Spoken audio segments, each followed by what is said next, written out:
Hello guys, welcome to my mini vlog. তো দিনটা ছিল 27th মার্চ, মানে অনেক দিন আগে, বাট পোস্ট করতে এত লেট হয়ে গেছে। যাই হোক, দিনটা ছিল অষ্টমী। তো মা আর আমি চলে গেছিলাম আদ্যাপীঠ। অনেক দিন ধরেই আমি আর মা প্ল্যান করছিলাম, বাট যাওয়াই হচ্ছিল না।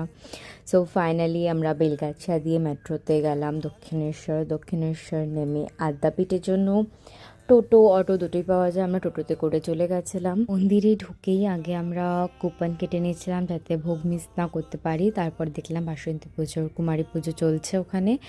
তারপরে আমরা একটু আদ্যাপীঠে মায়ের দর্শন করলাম। তারপর একটু বসেছিলাম মা আর আমি। কিছুক্ষণ বসে থাকার পর আমি আর মা চলে গেছিলাম যুগল মন্দিরে। সেখান থেকে একটু দর্শন করে তারপরে আমরা চলে গেছিলাম ভোগ খেতে। ভোগের খাওয়ার এত এত ভালো ছিল, কি বলবো। এত কিছু এত বেশি পরিমাণে ছিল, এত খেয়ে ফেলেছি যে আমার পেটে মানে আর কোনো জায়গায় ছিল না। এত দেখতেই পাচ্ছি, আমি তো খেতেও পারিনি পুরো।